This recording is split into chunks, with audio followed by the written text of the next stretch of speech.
And now, ladies and gentlemen, from the heart of the Inland Empire, right here in sunny Southern California, it's Robert Cardoza Live, where we talk about politics, money, and you. This is the intersection of business and politics. And now here's your host, Robert Cardoza. And welcome aboard. I am Robert Cardoza. You're listening to Robert Cardoza Live on the street at the intersection of business and politics. And boy, oh boy, you know, as usual, we've got a fantastic show for you today. This is a Friday, so we're winding it down. I'm looking forward to a great weekend. I hope that you are too. But first off, let me just let you know that it is currently 3:01 p.m. in the Inland Empire, and it's 96 degrees. That's down from 97 degrees. We'll give you another report in a little bit, and then we'll give you some of the temperatures on our globally syndicated network all over the world. First of all, I want you to know also that today, on today's show, we're going to talk about what's in the news, new legislation, the IRS loses, and then we'll continue our new segment, The Rest of the Story. It's a tribute to the late, great Paul Harvey.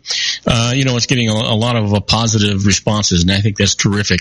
Also on today's special segment, we'll be with Jon Matthews, Joe Hakos, and I. We'll be talking about the conservative politics on our semi-weekly simulcast. Certainly we'll be talking a little bit about Trump's replacement for Obamacare, if that's exactly what happens. We'll probably talk a little bit about the economy as well. And after that, we'll have our own David Garrett here. David Garrett does his segment On the Law with Garrett, and we'll talk about current events in the law. We'll probably talk about the Olympics a little bit and see what's going on there. But right now, I want to do the news for you. We've taken 10 items and encapsulated them so you can get an idea of what's going on in the news today, so you can talk to your friends, your peers, your associates, your neighbors, whoever, and they'll know that you know what the heck's going on in today's world. First off, these are the 10 things that you need to know for Friday. Your daily look at late-breaking news, upcoming events, and the stories that are going to be talked about all day today and probably tomorrow, too, as far as that's concerned. And the first up is top Trump aide is tied to undisclosed lobbying campaign. A firm run by Trump's campaign chairman orchestrated a covert Washington lobbying operation on behalf of Ukraine's ruling political party. Emails obtained by the Associated Press show that. And authorities contradict the United States swimmer story. Brazilian police say Ryan Lochte and 3 teammates were not robbed in Rio after a night of partying, as they claimed. And Clinton sits atop polls despite emails. Faced with the choice of Trump, voters seem willing to tolerate questions about her honesty because of their distaste for the Republican nominee. And what Obama administration is acknowledging for the first time? Can you guess? Sure you can. The State Department says that a $400 million cash payment to Iran was contingent on the release of a group of American prisoners. We'll see. And summer of pain in Baton Rouge. The Louisiana city has endured the shooting death of a black man by police, the killings of 3 officers, and now a catastrophic flooding. What else can happen to the state of Louisiana? And where Uber sees its business heading, well, I can tell you, the option to hail a free ride in a self-driving car will soon be available to users of the company's services in Pittsburgh. Can you imagine that? Hands-free. And New York City Muslims grapple with privacy issues. The daytime slaying of an imam and his friend prompt consideration of the possible benefits of increased police surveillance of the city's Muslim communities. And who's folding its media tent? Gawker.com is shutting down, brought low by the major invasion of privacy lawsuit won by Hulk Hogan. And RESPECT, respect for Aretha Franklin's childhood home. A judge says the current owner had made enough improvements to the dilapidated house where the singer was born in Memphis, Tennessee, to save it from the wrecking ball. And then finally, a judge to the ex-NFL star cannot ignore damage that you inflicted. Darren Sharper is sentenced to more than 18 years in prison for drugging women in order to rape them, double the sentence recommended by prosecutors. Well, you know what? Probably not enough. Well, you know what? Let's talk about a little bit more in-depth news and see what that gets us. You know what? Donald Trump's campaign chairman, Paul Manafort, resigned today in the wake of campaign shakeup and revelations about his work in the Ukraine. In a statement issued as he arrived in Louisiana to tour the flood-ravaged state, Trump said Manafort offered his resignation today, and the billionaire called Manafort a true professional. I'm very appreciative for his great work in helping to get us where we are today, and in particular his work guiding us through the delegate and convention process, Trump said. Manafort's resignation comes a day after the Associated Press reported that confidential emails from Manafort's firm contradicted his claims that he had never lobbied on behalf of Ukrainian political figures in the United States. Trump's son, Eric Trump, told Fox News in an interview that will air on Sunday that his father worried questions about Manafort's past were taking attention away from the billionaire's presidential bid. I think my father didn't want to be, distracted by whatever things Paul was dealing with, Eric Trump said. Well, that's enough of that. We kind of know what's going to happen. Certainly what winds up happening is people lie, and just the way it is. And how about taking heat? United States officials defend the $400 million cash payment to Iran. The Obama administration today defended its decision to make a $400 million cash delivery to Iran contingent on the release of American prisoners, saying the payment wasn't ransom because the Islamic Republic would have soon reoccupied the money one way or another. In the conference call with supporters, senior administration officials said it made no sense not to use the money as leverage to ensure that 4 U.S. citizens were freed, especially as Washington was uncertain until the very moment their plane left that Iran would live up to its word. The administration's defense came after the State Department outlined for the first time that the January 17th repayment of money from the 1970s Iranian account to buy U.S. military equipment was connected to the U.S.-Iranian prisoner exchange on the same day. Previously, President Barack Obama and other officials had denied any such linkage. You know what? Why don't people just tell us the truth? Don't you think that we deserve that? I think so. Well, here's the latest. Australia's Esposito captures the gold in the pentathlon. You know what? The latest on the 2016 Summer Olympics in Rio de Janeiro. Excuse me. Australia's Chloe Esposito has captured gold in women's pentathlon after starting the final segment fourth. Germany and Sweden were tied 0-0 at halftime of the women's soccer final at the Maracana Stadium. Both teams had a few good chances to score, but couldn't capitalize. It is the first Olympic final for both teams. It also is the first all-European final since women's soccer became an Olympic sport in 1996. Germany has won the bronze medal 3 times in Sydney, Athens, and Beijing. Sweden has never been on the podium. So, we'll see what happens. I don't know about you. I've been watching the Olympics. I get into it.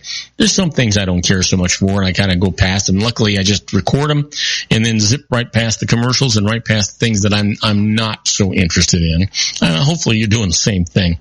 Well, you know what? Touring flooding, Trump moves ahead with a campaign turnaround, and I'm going to tell you all about that right after these brief messages. Do not go away. Got a lot more interesting news and a lot more fantastic show for you. If you want to increase your client base and sales, then consider this, the Relationship Building Network at RBN. Given the current economic conditions and challenges, we all need to work smarter, make smarter decisions, invest our hard-earned dollars where it'll yield the best return for our investment. Many business professionals claim that the most effective networking group in Orange County is RBN. No other networking group or organization can offer what RBN offers. Make every year your best year. Join RBN and start reaping the benefits today. Nearly 3,000 businesses have joined RBN and experienced those benefits. Why join RBN? It's one group. It's one membership. It's no renewals. It's all through Orange County. RBN is a freestyle networking group. No mandatory attendance, no restrictions, no rules, and no penalties. Call them at 949-830-5776 or go to their website at rbninfo.com. That's 949-830-5776. If you've ever dreamed of having your own business to make your life secure, Water's Edge Wineries might be just the ticket. In 2004, their founder, Ken Lineberger, created the first winery franchise in California. It was a new concept with all of the functionality of a traditional winery, but without the vineyards. They purchased high-quality grape must from one of the largest winemaking companies in the world. Then they craft each wine carefully and bottle it right at their location. The winery was built to satisfy consumer demand for wine by the bottle and by the glass, but still kept the element of allowing customers to bottle their own custom vintage. Now, they're opening urban wineries across the United States under the brand Water's Edge Wineries. If you've ever dreamed of owning your own winery, it may be in reach right now through Water's Edge Wineries. Just give them a call at 909-468-9463, extension 700. That's Water's Edge Wineries, 909-468-9463. Have you ever found yourself caught between a rock and a hard place? The law offices of Blomberg, Benson, and Garrett might be just the answer for you. The attorneys of Blomberg, Benson, and Garrett have been serving the Inland Empire since 1989. They're dedicated to the aggressive litigation of civil, criminal, and real estate matters. Over the years, they have recovered tens of millions of dollars for their clients. The firm's practice specializes in litigation of personal injury, accident, slip and fall, real estate, and criminal law cases. The firm provides clients with the care, accuracy, and dedication of experienced attorneys. Blomberg, Benson, and Garrett is located at 10300 4th Street, Suite 150 in Rancho Cucamonga, California. They've been providing the Inland Empire residents with outstanding legal services for over 25 years. They look forward to providing you with aggressive legal representation. Call them at 909-945-5000, where you can talk to a person, not a machine. That's 909-945-5000, the law offices of Blomberg, Benson, and Garrett. And now let's get back to our show where we talk about politics, money, and you. And I am Robert Cardoza. You're listening to Robert Cardoza live on the street at the intersection of business and politics. We're at 3:12 p.m. Pacific time. It is still 96 degrees here in the heart of the Inland Empire in sunny Southern California. It's on its way down from 97 on its way to 66 degrees. That's the one I want to see it hit. But right now we're talking about the news, so let's get right to it. Touring the flooding, Trump moves ahead with campaign turnaround, offering consolation, expressing regret, cutting ties with controversial aid. Donald Trump's campaign turnaround plan today featured the unorthodox candidate acting much like a conventional politician struggling to receive a presidential bid on the ropes. Trump headed to flood-damaged Louisiana to express solidarity with residents cleaning up after devastating flooding that left at least 13 people dead. The trip that made for a pointed contrast to President Barack Obama and Democratic nominee Hillary Clinton, who both have yet to go, although Obama announced late Friday that he too would visit next week. The typically brash and spotlight-seeking billionaire offered notably restrained remarks as he surveyed the waterlogged wreckage. Nobody understands how bad it is, Trump told reporters after briefly helping unload a truck of supplies while cameras captured the moment. It's really incredible, so I'm just here to help. Yet, the trip did little to obscure the turmoil in Trump's campaign, punctuated early today when Trump announced that he'd accepted campaign chairman Paul Manafort's offer to resign. Well, it's probably a good thing for his... Well, I mean, what else could happen to Manafort, for Pete's sake? I'm not sure there is anything else that you can do for that. It's just crazy kind of stuff, right? Yeah, I think so. You know what? Let's see here. Oh, you know what? Here's the latest. Britain wins an upset for the women's field hockey goal. Let's see if we can't talk about some things that are a little more pleasant, for Pete's sake, right? The latest on the 2016 Summer Olympics in Rio de Janeiro. Britain stunned the top-ranked Netherlands in a shootout to win its first ever gold medal in women's field hockey. The Netherlands was trying to become the very first nation to win 3 consecutive gold medals on the women's side Friday night. The score was tied 3-3 at the end of the regulation, during which the Netherlands outshot Britain 17-7.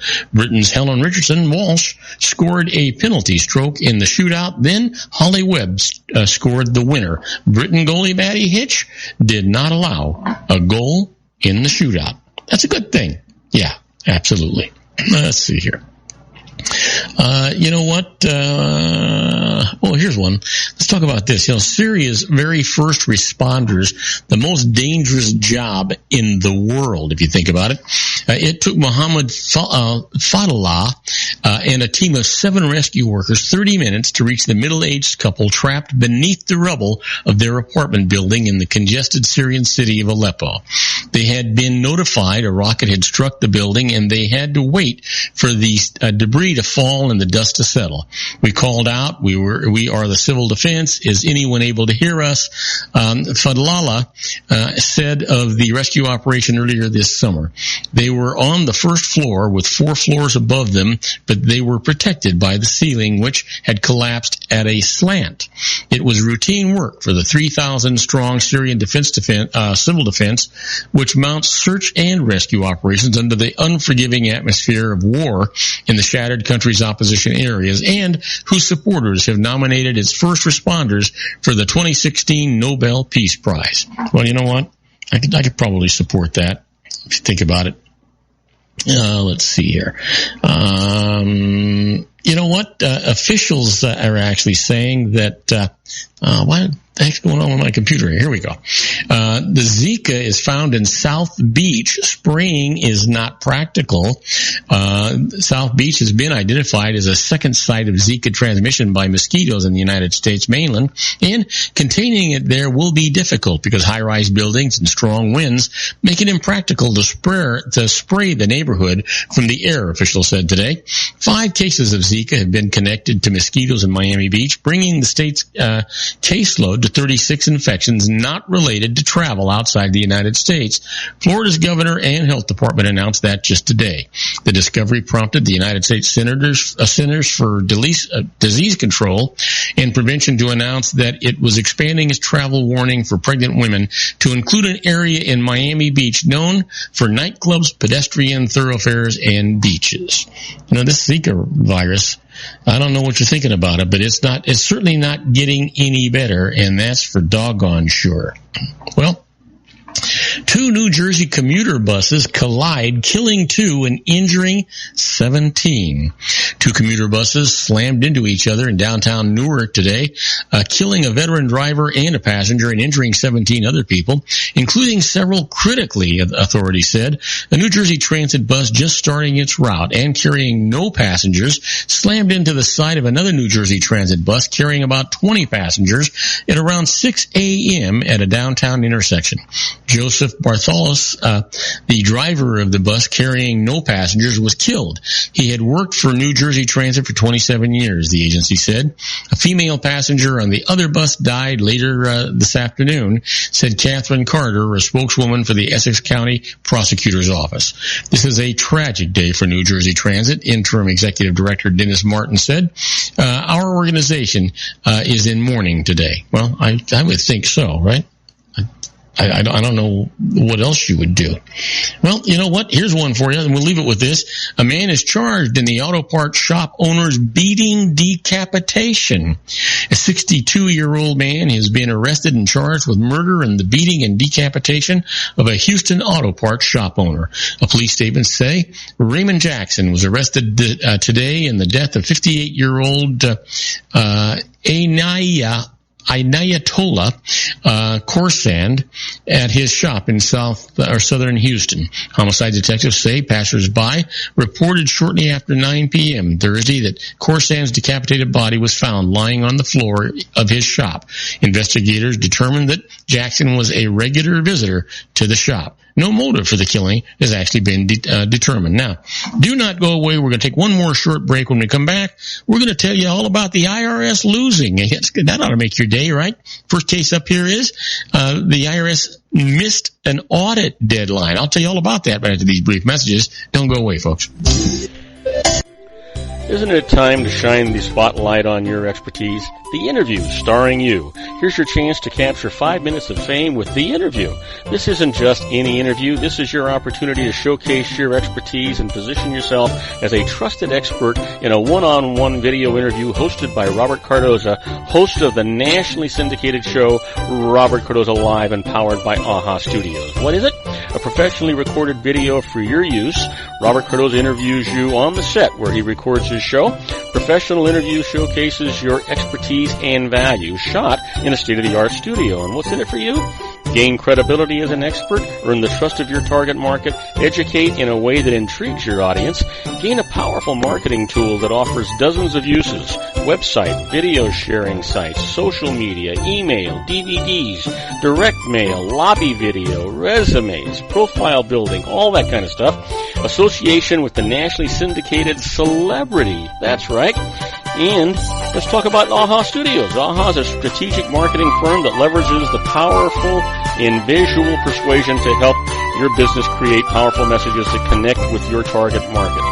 AHA ventures way beyond strategy, delivering the marketing collateral you need to start driving a new business through your doors. AHA has a full-service, in-house, state-of-the-art production studio to bring your messages to life using video. Discover how to make the interview work for you. Call 949-831-2222.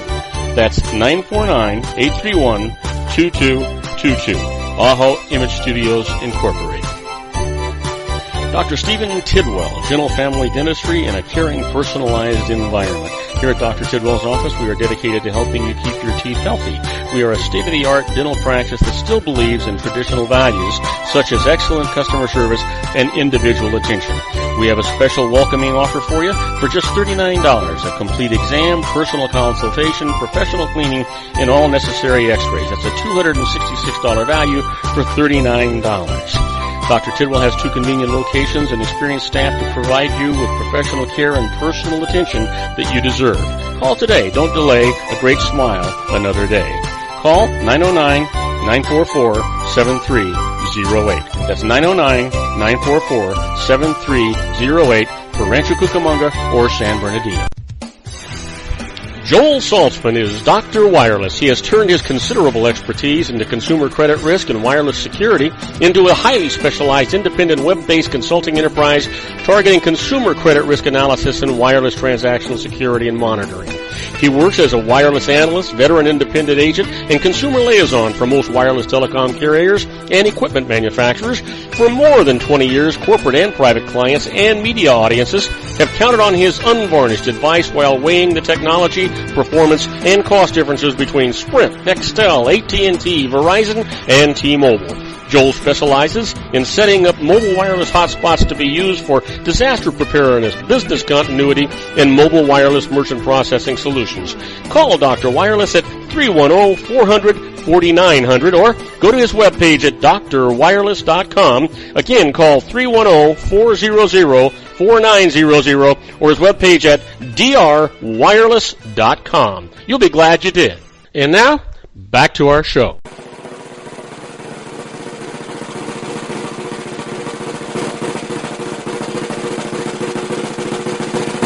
And I am Robert Cardoza. You're listening to Robert Cardoza live on the street at the intersection of business and politics. We're at 3:23 p.m. Pacific time. It is currently 96 degrees here in the heart of the Inland Empire in sunny Southern California. That's down from 97 on its way to 65. But if you're listening to us on our globally syndicated network and you're in New York City, well, it's 85 degrees and it's clear and it's sunny. And if you're in Chicago, Illinois, it's 84 degrees with some scattered clouds. But right now, let's talk about the IRS Loses.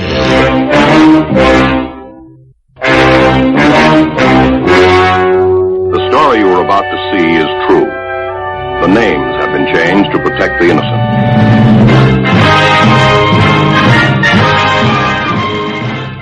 Oh yeah, you know what? I love this part of the show mainly because it just sets the hair up in the back of my neck and chills up and down my spine. Nobody wants to hear about the IRS winning anything, right?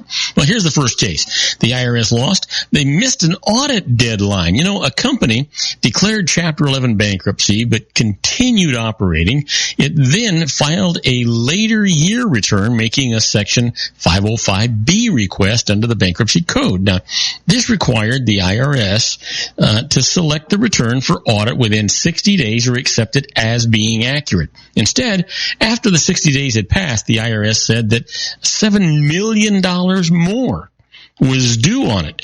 The IRS says that the 505B request was invalid because published IRS rules required it to be sent to the IRS district director, not to be filed with the return. So that was the court to get some satisfaction. This is what the judge said. The IRS's argument was absurd, as it had earlier abolished the position of district director. So filing the request with the return was the correct action, and the tax is lifted. Now, do you remember how much I said? $7 million. Yeah, Mr. IRS. Here's a case the IRS conceded, and you've heard me say it many, many times. They only concede when they're pretty sure that they cannot prevail in a court of law. So that's what this is one of those kind of cases. And this is the case where a bank deposits that need not be reported as cash payments. We're talking about that anything over $7,000 deal. You know, businesses are required to report all cash payments larger than $10,000 to the IRS on Form 8300. Now that's report of cash payments over $10,000 received in a trade or business.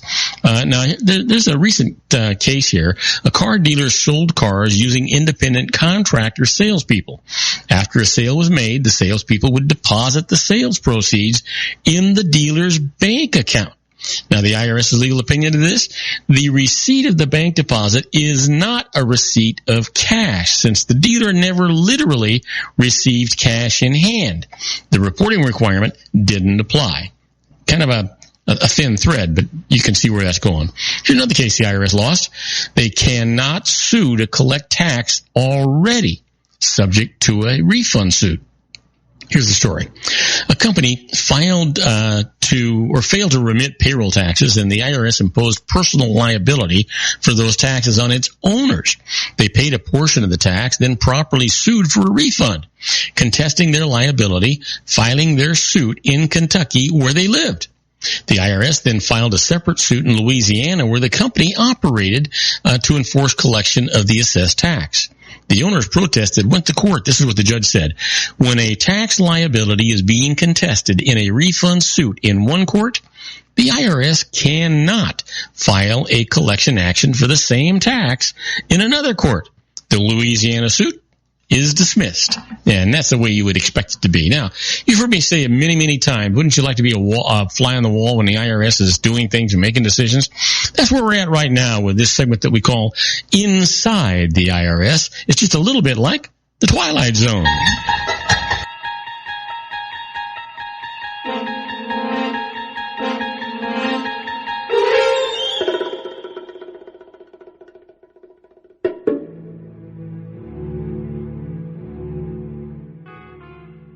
Okay, so these are not tax court cases, but these are decisions and things that the IRS has done that have been made public that you can actually use to your own advantage if you know about them, right? Now, here's one thing for you, and that's the pitfall in making a deal with the IRS. You know, the IRS and the taxpayer are generally bound by the terms of an agreement that they reach to resolve tax controversies. Now, this includes offers in compromise and qualified settlement agreements. The downside to this, though, is what if you make an offer to settle that the IRS accepts and then discover that you failed to take advantage of a net operating loss carryover or a reduction that you were entitled to? Unless the IRS agrees to amend the terms of the contract, and that's not going to happen, I can tell you, you're just out of luck. Absolutely. How about this one? How about contingent fees in the IRS? Ever think about that? Well, the IRS will generally take the position that the entire legal award received by a taxpayer must be considered part of the taxpayer's gross income, and the contingency fee paid to the attorney be classified as an itemized deduction. Now, there's a problem with it. Let me tell you about it. The value of the itemized deduction for legal fees may be reduced or eliminated after consideration of the alternative minimum tax. Accordingly, you wind up paying tax on the entire recovery, even though perhaps a third of it was paid to your attorney. Now, some states have come to the rescue here. Taxpayers living in Alabama, Michigan, and Texas are not required to include recovered attorney fees in their gross income. And based on litigation in the Fifth Circuit Court of Appeals, taxpayers who live in Louisiana and Mississippi also do not have to include recovery fees in their gross income. The Supreme Court's currently reviewing this case, and it may set a new national standard, which, you know what, obviously it does need to do. Well, let me give you one more, and that is when you owe money to the IRS and borrow the money from a bank?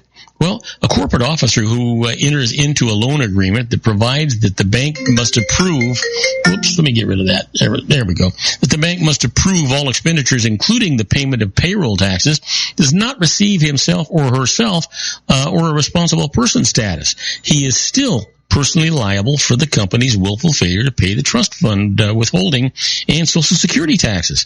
The requirement to pay federal payroll taxes supersedes the contractual restriction imposed by a bank. Now, do not go away. When we come back, we're going to be talking to Jon Matthews and Joe Hakos on our bi-weekly syndicated program. They'll be calling in just a few minutes. We're going to be talking about Trump's health care plan, and hopefully you'll find that interesting. We'll be right back. Don't go away. If you want to increase your client base and sales, then consider this, the Relationship Building Network at RBN. Given the current economic conditions and challenges, we all need to work smarter, make smarter decisions, invest our hard-earned dollars where it'll yield the best return for our investment. Many business professionals claim that the most effective networking group in Orange County is RBN. No other networking group or organization can offer what RBN offers. Make every year your best year. Join RBN and start reaping the benefits today. You know, nearly 3,000 businesses have joined RBN and experienced those benefits. Why join RBN? It's one group. It's one membership. It's no renewals. It's all through Orange County. RBN is a freestyle networking group. No mandatory attendance, no restrictions, no rules, and no penalties. Call them at 949-830-5776 or go to their website at rbninfo.com. That's 949-830-5776. If you've ever dreamed of having your own business to make your life secure, you know, Water's Edge Wineries might be just the ticket. In 2004, their founder, Ken Lineberger, created the first winery franchise in California. It was a new concept with all of the functionality of a traditional winery, but without the vineyards. They purchased high-quality grape must from one of the largest winemaking companies in the world. Then they craft each wine carefully and bottle it right at their location. The winery was built to satisfy consumer demand for wine by the bottle and by the glass, but still kept the element of allowing customers to bottle their own custom vintage. Now, they're opening urban wineries across the United States under the brand Water's Edge Wineries. If you've ever dreamed of owning your own winery, it may be in reach right now through Water's Edge Wineries. Just give them a call at 909-468-9463, extension 700. That's Water's Edge Wineries, 909-468-9463. Have you ever found yourself caught between a rock and a hard place? The law offices of Blomberg, Benson, and Garrett might be just the answer for you. The attorneys of Blomberg, Benson, and Garrett have been serving the Inland Empire since 1989. They're dedicated to the aggressive litigation of civil, criminal, and real estate matters. Over the years, they have recovered tens of millions of dollars for their clients. The firm's practice specializes in litigation of personal injury, accident, slip and fall, real estate, and criminal law cases. The firm provides clients with the care, accuracy, and dedication of experienced attorneys. Blomberg, Benson, and Garrett is located at 10300 4th Street, Suite 150 in Rancho Cucamonga, California. They've been providing the Inland Empire residents with outstanding legal services for over 25 years. They look forward to providing you with aggressive legal representation. Call them at 909-945-5000, where you can talk to a person, not a machine. That's 909-945-5000, the law offices of Blomberg, Benson, and Garrett. And now let's get back to our show where we talk about politics, money, and you.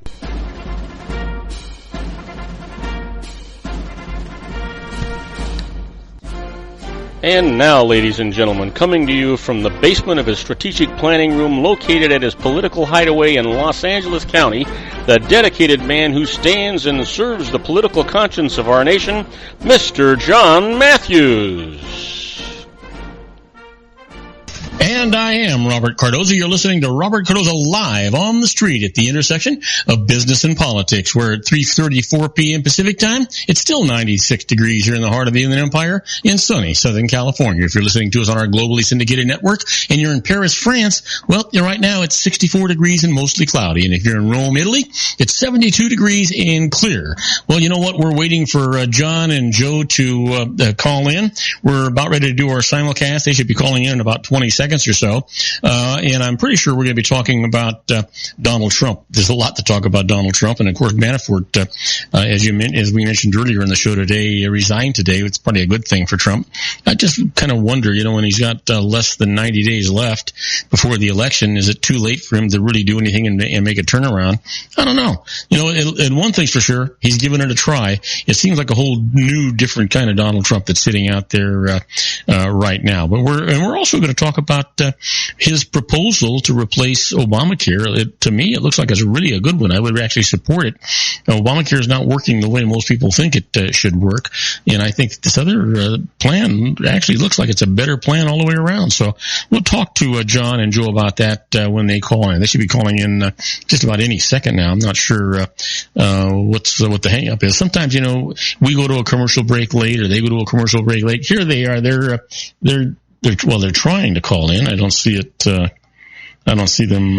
I don't see it ringing. I don't know what's going on here. They should be calling. They should be calling in here any second. I don't know why it hasn't come. Why it hasn't come in. So let's see what's happening here.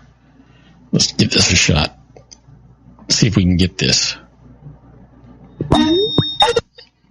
You're supposed to, Bob. You there? Yeah, we're here. We're with Jon Matthews and Joe Hakos. For some reason, your call wasn't coming through, so I decided to place it the other way around. Oh, okay. Well, you just saw I had called and you opened up here. Hey, I wanted to get into this thing. You sent me an article earlier in the week on Trump's 7-point healthcare reform plan, and I wanted to give you the opportunity to explain to our listeners what it's about, because with all the really important stuff like busted jocks down in Rio de Janeiro and Malaya Obama getting caught smoking joints, all the really important stuff. This stuff gets kind of pushed off on the back burner. Yeah, isn't it amazing how this is something, I was just actually really, really excited about this, John, and hopefully you were too. And I know that there's one part that you don't agree with, but the truth is this is a very, very good, comprehensive plan that he's come up with. If Congress would let him implement it, it certainly justifies getting rid of Obamacare, which is simply not working for anybody. And here's essentially what it is. It's not 7 items. It's actually 5 essential things that you need to know about this healthcare plan. The first one is they need to eliminate the individual mandate or bring back the freedom to be uninsured if you choose to. If people can't afford to buy insurance, taxpayers will cover that emergency only if it's an emergency care. If people need more than that, well, they're just out of luck. It's emergency kind of stuff. The second thing is we need to allow health insurance sales across state lines and medicines from other countries. And this way people can buy cheap medicine from another country to get a bargain care in some other state or country. I hear that you can get some really good deals in medications from India, stuff like that, Canada, that kind of thing. And there's no reason that we should be restricted from that kind of stuff. Yeah. The only reason we can think of is that there are a lot of corporations, special interest types, that are making money by doing that. But that's never a viable reason within the minds of the average American. Well, you know what we ought to do? Let me give the 5 things, and then let's go back and pick at them, if that would be okay, John. Go for it. So the third item here is tax breaks. This makes all the sense in the world. Allow people to deduct premiums on their income tax returns. The problem is, if you're rich enough to itemize your deductions, this tax break is for you, but not so much for everybody else, because only about 30% of the nation, actually it's a little bit less than that, the people that make over $75,000 a year, people that have itemized deductions that exceed 2% of their adjusted gross income, they can't itemize. The truth is that there should be a spot on your 1040 for your insurance premiums to be deductible on that front page, regardless of itemizing. And number 4, we should get some more tax breaks here. That's to make health savings accounts tax-free and shared by the entire family, and be an inheritable incredible asset. So this way, higher income people can afford to save, and their kids will get a tax break, keeping the money all in the family. And what about regular folks who can't afford to save? Well, again, it's just tough luck, right? But you want to be able to use a savings account. It's not that you're going to not be taken care of in an emergency. You go to the emergency room, and every taxpayer in the nation winds up helping you. But it's got to be an emergency. But if you are an affluent person and you can afford to put money aside, it ought to be tax deductible for you. You want to be able to use it in these health savings accounts. It's a good thing. And then finally, consumer protection. That's to require price transparency from doctors and hospitals so consumers can shop for health care. So if you're sick or severely injured in a car crash, we can compare prices to get the cheapest deal and say and whether that be surgery or medications or whatever it might be. So this is really, really a good plan if you think about it. Does it solve everybody's needs? Probably not, John. For those people that want socialized medicine, that want something for nothing, that aren't willing to do something to help themselves, probably not going to help them. But it does help you if it's an emergency and it's a life or death thing. That's the thing. I think it's a good program. Yeah, it is. In line with that, there's a couple of things here. The big thing with me, Joe, why don't you go ahead first? I know you wanted to say something. You go first. I got some questions here, Bob. You're saying, a lot of individuals have the healthcare savings account, the HSAs, and make those so they could go with the estate just in case the member passes away. Right. Does that also mean they're going to get rid of the death tax then? Yeah. Yeah, but that was a whole separate issue. But Donald Trump wants to get rid of the death tax, or the estate tax, whatever they want to do, and so that would pass on tax free to any of your beneficiaries. Oh, that's so anti-Clinton. Well, excuse me, but have I been very pro-Clinton? I'm saying because having anything left over to give to your heirs is just un-American, according to Clinton. Well, yeah, but doesn't this just make sense? If what we really care about is the health and well-being of every citizen every occupant or legal occupant of our country, this makes sense. If you don't want to help yourself, then you know what? You get flu, you get the cold, then you're just out of luck. But if you're in an emergency, you're taken care of. And if you have the ability to save toward this, you can pick your own insurance company, and you can buy it over the state lines, which means that these guys are going to get competitive. It's going to give you rock bottom premiums.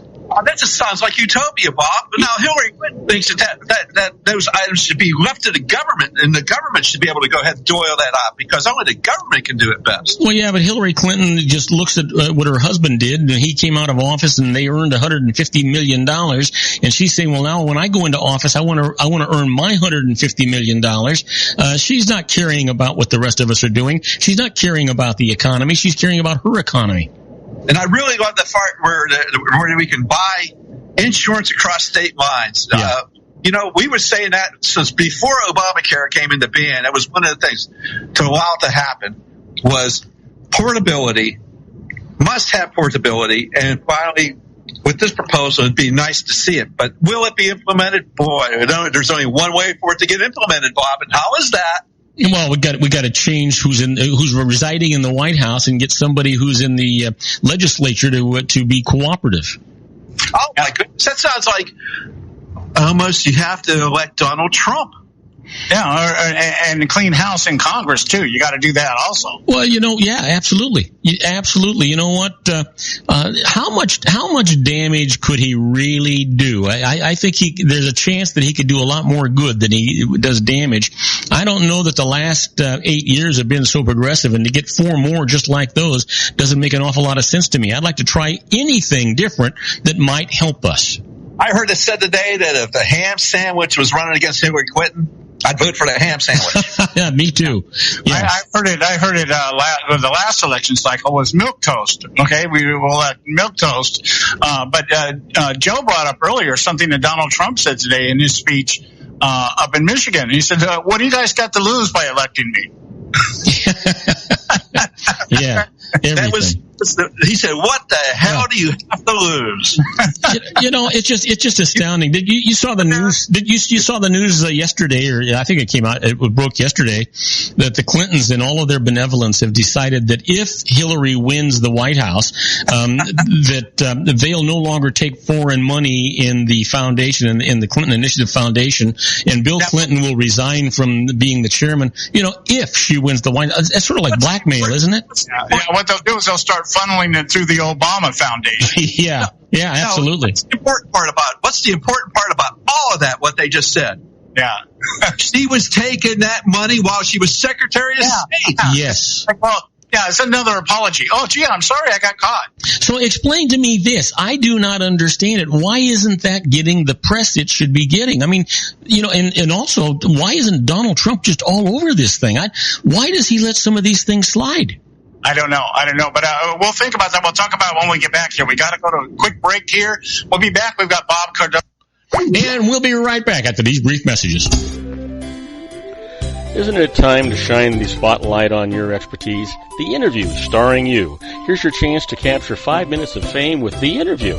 This isn't just any interview. This is your opportunity to showcase your expertise and position yourself as a trusted expert in a one-on-one video interview hosted by Robert Cardoza, host of the nationally syndicated show Robert Cardoza Live and powered by AHA Studios. What is it? A professionally recorded video for your use. Robert Cardoza interviews you on the set where he records his show. Professional interview showcases your expertise and value, shot in a state-of-the-art studio. And what's in it for you? Gain credibility as an expert, earn the trust of your target market, educate in a way that intrigues your audience, gain a powerful marketing tool that offers dozens of uses, website, video sharing sites, social media, email, DVDs, direct mail, lobby video, resumes, profile building, all that kind of stuff. Association with the nationally syndicated celebrity. That's right. And let's talk about AHA Studios. AHA is a strategic marketing firm that leverages the powerful and visual persuasion to help your business create powerful messages that connect with your target market. AHA ventures way beyond strategy, delivering the marketing collateral you need to start driving a new business through your doors. AHA has a full-service, in-house, state-of-the-art production studio to bring your messages to life using video. Discover how to make The Interview work for you. Call 949-831-2222. That's 949-831-2222. AHA Image Studios Incorporated. And I am Robert Cardoza. You're listening to Robert Cardoza Live on the street at the intersection of business and politics. Well, we're in the middle of our simulcast with Jon Matthews and Joe Hakos. We'll be with them again just shortly, but I want you to know that at 3:47 p.m. Pacific time, still 96 degrees here in the heart of the Inland Empire in sunny Southern California. If you're listening to us in London, England, it is 83 and clear. In Vienna, Austria, it's also 83 and clear. Man, that's great weather if you think about it.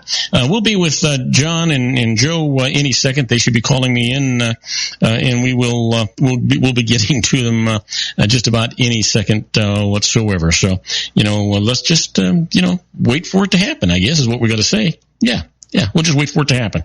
So. And let's see here. Matter of fact, should be happening any time now. They should be. There we go. Let's see. I think they want to, and should be any second. Matter of fact, what I might do is just go ahead and give them a buzz and see if they're ready. Along with Joe Hakos, and we've got Bob Cardoza back on the line with us. Okay, Bob, let's pick up where you left off at. Okay. Well, you know what? Basically, I was just I'm so ticked off at being lied at, and I don't understand why Donald Trump is not taking advantage of all of this stuff that's going on, all the proof that's going on, all of the graft that's going on the Clinton side. And it's sort of like he's oblivious to it. I don't understand. Well, I'll tell you what. I've been thinking about that. I've been thinking about that for the last couple of weeks. This $400 million ransom from Iran. I couldn't understand why he was not all over that. Yeah. And I really think it might have been because of the people that were running his campaign, and I think that's why he shook it up. I was listening to the new campaign manager, the CEO. I don't remember her name. Kellyanne. Yeah, and she was just basically saying that he was not feeling comfortable in his skin. So I think he was probably being sequestered to some degree, and finally just said, you know what, I didn't get this far doing it this way. Yeah. Well, if I might interject, gentlemen, he did mention that in his speech in Michigan today. Yeah, and like I said, he's starting to open up now. I think he kind of had to cut the shackles from the people that were running his campaign and just say, maybe he was spending too much time debating and arguing about what he should be saying and the way he should be saying it. Yeah, Manafort resigned this morning, and I think maybe that's what Trump was waiting for, is to get rid of that issue so that it didn't come back and bite him. And that could be what's going on. I caught some of Mark Belling this morning. He was sitting in for Rush Limbaugh, and he was talking about what he believed that Trump is actually writing his own speeches per se. He doesn't really have somebody sitting down saying, I'm going to say this or say this or say that.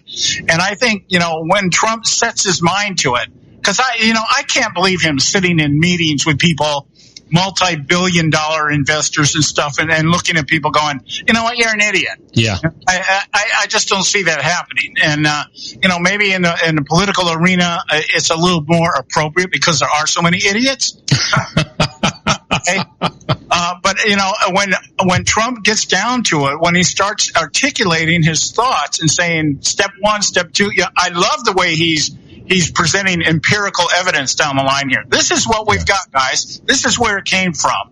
And then I think he should change his mantra from let's make America great again to what the hell do you have to lose? I think that's great. Oh yeah, it absolutely is. If you listen to Fox News and you listen to some of the people that know Donald Trump personally and have known him for years, they're saying that the Donald Trump that's using this, I forget what they call this speech system that they're using, like the portable thing. Yeah. They're saying that that's the Donald Trump that they know. The one that you hear that's ad-libbing, that is so brash and so caustic, they don't even recognize that guy. That's not the same guy that they've done business with, not the same guy they socialized with. That the one that we're seeing now that has this written down speeches that stays to the speech, that's the Donald Trump they know. Well, I'm hoping that what he does here, because people are starting to notice that Hillary is pretty much absent from the campaign trail. She steps out of her walker, away from her walker once in a while, and she gets out there and gives a speech or a rally or something. But even when she's at the rally, the people that are going with her, Tim Kaine or Joe Biden, people like this that are traveling with her, they're carrying the bulk of the load, and she's not even showing up. She's not, they're saying that she's down to like 1 or 2 events a week, and the rest of the time, I think that was Trump was alluding to the other day when he said, "Oh, she doesn't sleep." And I think I didn't think about this before, but I think there's a real issue with this woman's health to some degree. Yeah. I'm not going to say it's a bump in the head or anything else. I mean, we all know she's bat crap crazy, so that's not something that we really have to really surmise or evaluate. But I think she has been in politics for a long time, and whether you're good at it or not, and she's good at politics. I mean, this woman's been lying for 50 years. You know how much adrenaline and energy it takes to lie? Oh, you know what? With all due respect, and forgetting about Hillary or Trump or anybody, with what they're doing, when you're running for president and you're in 3 or 4 different cities every day or 5 cities, and you're making an hour-long speech and you're meeting people and pumping hands and doing all that stuff, it is absolutely exhausting. And you're going between time zones and you're not sleeping right. You know what? These people are not young people anymore, and it is going to take its toll. But I think if you look at Donald Trump, if you look at him now, for some reason, it looks like somebody gave him a spa treatment or something. He's looking pretty good. Well, I say there's a difference between doing something that you love and that you're good at and doing something that you're doing because you don't know anything else. Yeah. And Donald Trump obviously loves what he's doing. So when, I think about it, I think about the years I spent in the workforce and how some days were just so tedious. And it was like everything I could do to get through the day. And like Friday was, Resurrection Day, that kind of stuff. Yes, and yes, exactly. Yeah. And so now I sit here and I think about radio, and I don't have that problem at all. I mean, if I could, I'd probably be drained at the end of the day, but I'd go 5 hours on the air if I could every single day, because I love doing it. Yeah. But I have been out on the campaign trail just at a local level. when Deborah Pauly was running for supervisor out here. I'm sorry, not supervisor, for the state assembly. I attended some of her events, and I was exhausted just attending them. And I'm sitting there going, and she's like, well, I went to a speech this morning, I got a breakfast after that, and now I'm here, and then I got to go here afterwards. And I'm like, my God, no, this is why I won't run for office. This thing would kill me. Yeah. And unfortunately, that's what you have to do. Yeah. And so, I'm entertaining the thought. This is my thought here. Hillary Clinton gets elected, and she ends up going off into the old ladies' home, and we end up with Tim Kaine as president. Oh, my God. Oh, Jesus. Bite your tongue.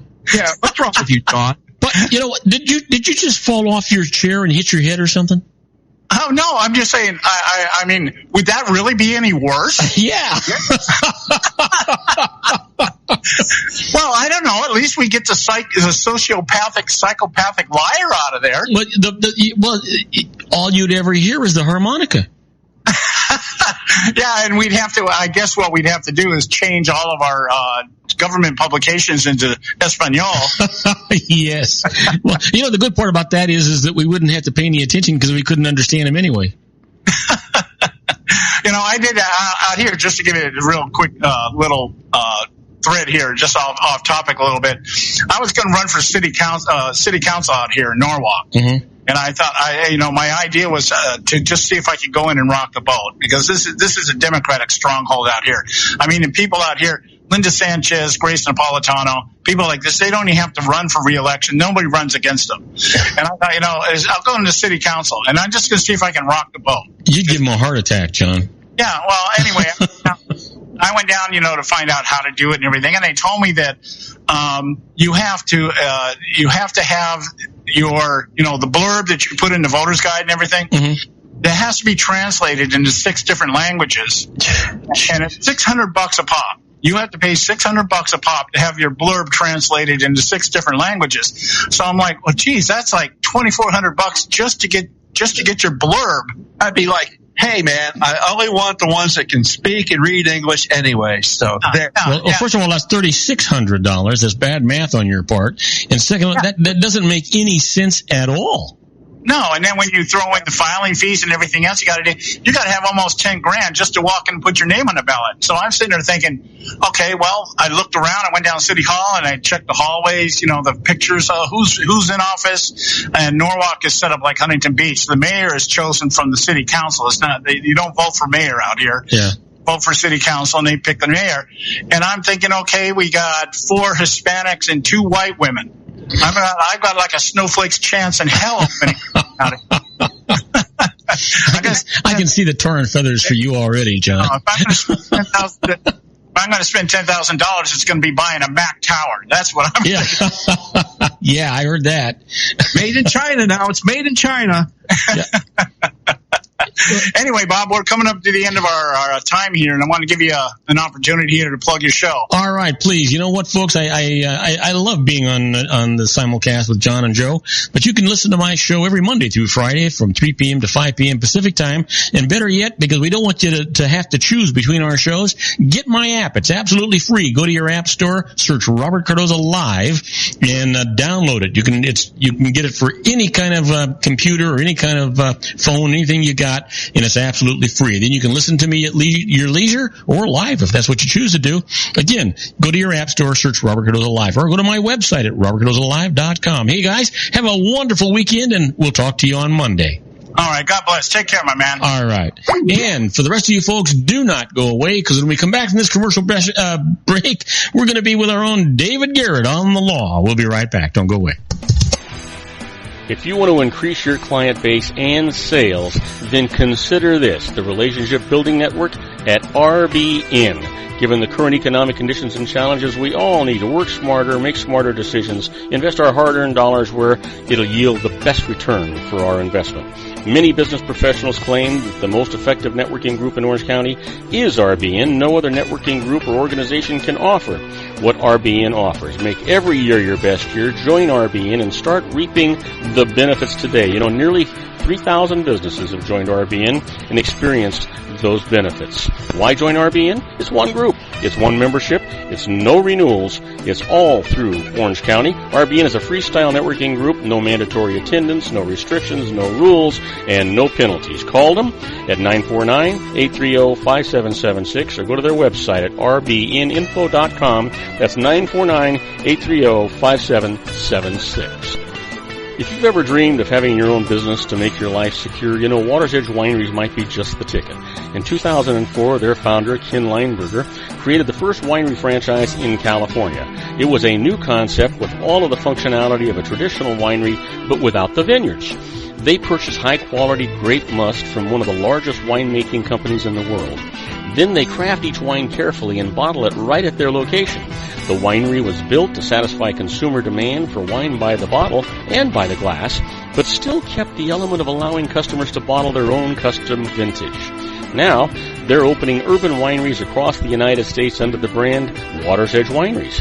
If you've ever dreamed of owning your own winery, it may be in reach right now through Water's Edge Wineries. Just give them a call at 909-468-9463, extension 700. That's Water's Edge Wineries, 909-468-9463.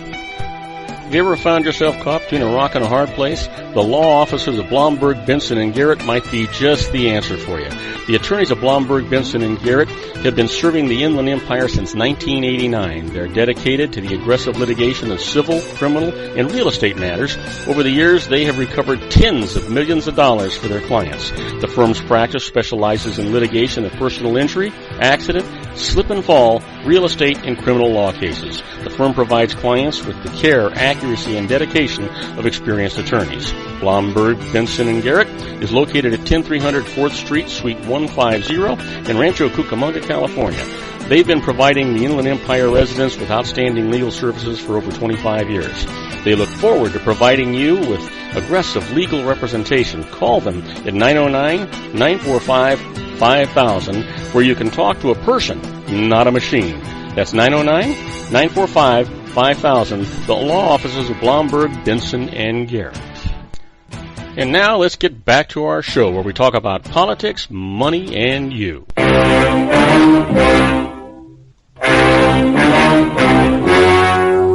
story you are about to see is true. The names have been changed to protect the innocent. And now, ladies and gentlemen, coming to you from the bowels of the Hall of Justice, our own legal guru, David Garrett, attorney at law.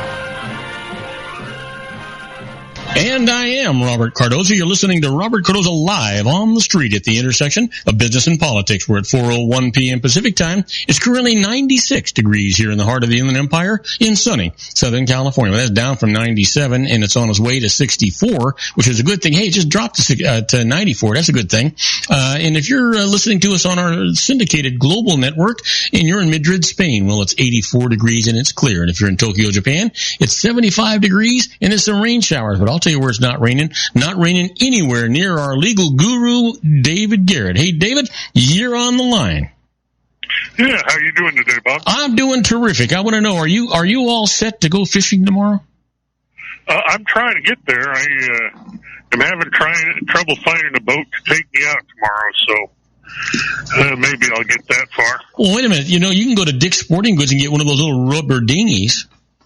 I was thinking about that. Hey, you know, I wanted to ask you a question, and it's kind of off the wall, and if you don't know, you don't know, because I don't really expect you to know. But this thing about Lodkey in the Olympics, him and his buddies that vandalized this gas station there, and they got detained. Well, Lodkey didn't get detained, but the other guys did, and now they're paying these fines and all this stuff going on. Lodkey actually got out of there before they were able to detain him and pull him off a plane, and obviously these guys vandalized that service station. If now that he's in the United States, can they actually touch him? Can he be forced to do anything? It would for him to be handled by Brazilian law. He'd have to be extradited from here back to Brazil, and not much chance of that, I'm guessing. Not for that. Yeah. You know, it was the stupidest thing. You think about a guy that won the gold medals. He was going to become a multimillionaire. He had his whole life all set in front of him. He's 31 years old, for God's sakes. And then he pulls a stunt like that and he lost all of his endorsements. He's lost all of that stuff. What on earth could have been going through his mind? Boy, I don't know.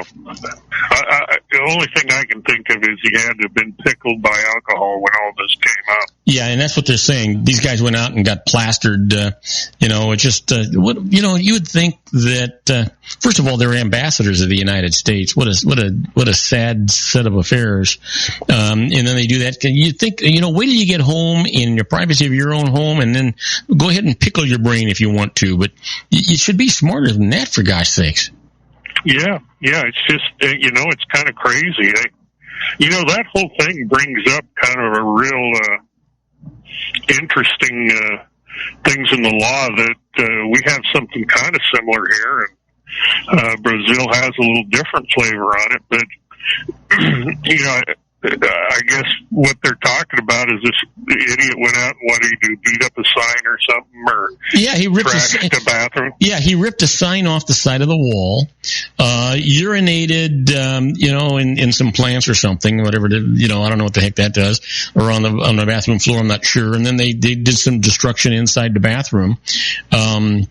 Supposedly, the lie was that they got stopped by a policeman in a taxi cab, but the truth is that's not what happened. The security guard came up and aimed a gun at him and said, "You're not leaving until you pay for the damage that you've done here." So they got, I don't know, it was $20 or some menial amount of money. And they created all this controversy going on. And it turns out that they were actually guilty of all this vandalism. The judge who got the other three guys, one guy was fined, I think, in U.S. dollars, $10 or $11,000 U.S. dollars. And that's probably what would happen to all of them that was going on. But it was all stupid and they lied to start with. I don't know how they thought they were going to get away with a lie, but that just didn't work. With all the cameras and stuff going out, you can't go anywhere in this world today without some camera seeing you. Oh yeah, it was just crazy. But the stuff I've read, and actually lists kind of divide this and pretend it happened here in the United States. Okay. Let's pretend he, instead of doing it down there, he went and tore a sign up here and beat on the wall or whatever, but, did it. And so our cops come out, in most areas here, probably the most you would get is a ticket for vandalism, misdemeanor vandalism for tearing up the sign. Pretty similar laws here. If he'd lied to the cops and come up with this great big old story about everything, it'd be false reporting to the officer, and that could be an additional charge here. So down there, apparently, Brazil has a law that says when you're charged with one of these things, it would be the equivalent of a misdemeanor, which in essence is the lying to the cops. You can make a contribution to charity in lieu of being prosecuted. And that's what at least one or two of the swimmers did. That's the $10,000 or $11,000 you see happening. But so let's bring this thing now back up here to the United States. There's a provision in most states have this, if not all, that's called a civil compromise. And let's say you'd only had the vandalism charge. So this gets before the judge, and sooner or later the individual with the sign and the defendant get together and they come up to agreement that, hey, you were an idiot, you tore up the sign, but if you just pay me, I don't really want to see you in jail, kind of deal. And the defendant says okay and pays the guy off. That can actually be a civil compromise here in the United States, and would, with the court's permission, would stop the charge of vandalism. And they'd never get prosecuted. The defendant has to come into court and say, yeah, I've been made whole, and if the court agrees, then a civil compromise is put in place, and the criminal charges are dismissed. And my guess is the same thing would have happened there if these guys hadn't made this gigantic deal of this and defamed everybody. Yeah. Well, the civil compromise there seems to happen a little bit easier. The cops come out and say, hey, pay for this, and they paid for it, and there's your civil compromise. And I don't know. Yeah. I say that somewhat tongue-in-cheek. But up here, a civil compromise wouldn't solve the problem of false reporting. Because, there's no victim to pay off. Yeah, but that was the big mistake they made, was lying about it. Okay, so they went out, they got drunk, and they weren't in their right minds, and so they were celebrities, big deal, and they got caught. The best thing they should have done is, gosh, you know what, we've had too much to drink, I'm really sorry, I will pay for the damages that I've done, what else can I do? And it would have been all over, it would have been done, and nobody would have known anything about it. Oh, you bet. Yeah, it was where they, like you said, they did the lie to the police, and then they're not happy with that. Even after they're sober, they decide to get on TV and tell the same story. And, sometimes you just can't cure stupidity, right? Yeah, if you really think that the city of Rio or even the country of Brazil, who is looking to get good public relations out of the Olympics, that they're going to let this go on without investigating it, or if you really think the press of any kind, and it was our press that really did the investigation, that they're not going to go out there, that they're not smart enough to realize that there's cameras everywhere, that they're going to investigate this and find out the truth. These guys are not working on a full six pack here. Oh yeah. I don't know. It's a very sad state of affairs, and Brazil had enough problems without made up stories coming along. And candidly, my impression, I watched a lot of Olympics. So far, it seems to me they've done a pretty good job. Yeah, I mean, you really haven't heard of anything other than this instance here. You haven't heard about anything, and everybody was expecting some horrible things to take place, and it hasn't. And knock on wood, it hasn't happened as yet. And let's hope that it doesn't happen. But then for them to manufacture this, oh come on, man. Yeah. I did see one occasion where in somebody's apartment, if you turned the faucet on, the shower came on. I find that more hilarious than anything else. Yeah, you know what? Yeah, that's a movie. And as I hear about that, I kind of have in the back of my mind the picture of some disgruntled plumber out there saying, "Now, what can I do?" Yeah. Absolutely. It just boggles my mind how anybody can be so stupid, Yeah. So anyway, what else? I don't think that's what you had planned to talk about. But I find it interesting. You're really well versed in it, and what you say is absolutely right. It should never. I think you agree that it should never have even gotten to this level. It should have just kind of disappeared. Yeah, 100%. The civil compromise idea, I think, is something that's kind of interesting to talk about, just because it's a way of avoiding, in the United States, minor problems. Mm-hmm. If you simply go out and do the right thing, it's kind of, like heralding back to the days before everything in the world became a criminal offense. Yeah. I guess you got a knucklehead kid, and we've all had those, or we've been knucklehead kids or something like that. This guy was 31 years old. Yeah, I'm off walking now. I can't solve that guy's problem. Can't teach him how to behave. But for your teenage kid that goes out and thinks, hey, it's going to be cute if I paint my name on the neighbor's wall or something like that. Yeah. This civil compromise can, in a lot of situations, solve a problem that, really, it's criminal conduct, but if we make the victim whole, do we really need to, go around and put people in jail or something like that. There's only so much trash you can pick up along the freeway too, but so I just, have you ever? Yeah, I hear you. I wanted to kind of take this in another direction. Another question that I have, and that is that, we hear Hillary Clinton demeaning and defacing Trump, and we hear Trump doing the same thing to Clinton and to Obama, and we have all this stuff going on. And are there going to be a 30 or 40 defamation lawsuits going on? Are these people exempted from that? Can they just lie anytime they want? Because they're lying to you and me too. I don't think we'll see any defamation lawsuits. I think probably what we ought to do is society go buy a bunch of corks and go back there and put it in a few people's mouths. We wouldn't have to listen to this nonsense. Yeah, I mean, everybody's lying to us. Everybody. Yeah. I used to tell a joke about you can always tell when a politician was lying; their lips were moving. Oh, you bet. Yeah, you know what? And it just seems like I'm not even sure why I'm watching all this stuff anymore. I'm so sick of being lied to. Why can't you just tell me the truth?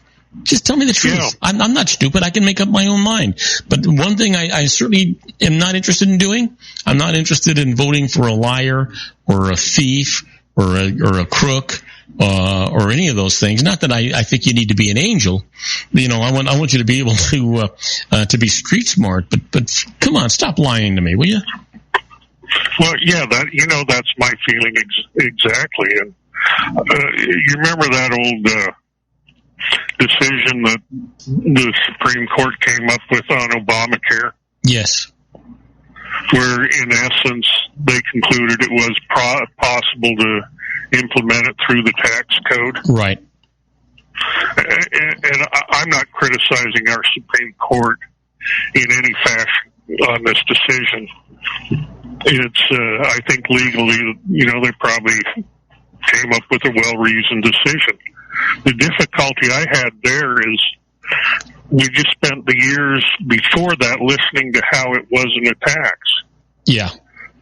Yeah. And I would have been much happier with a decision from the Supreme Court that said, if you tell the public this is what it is, or that it's not this, we're not going to make it into something you said it was.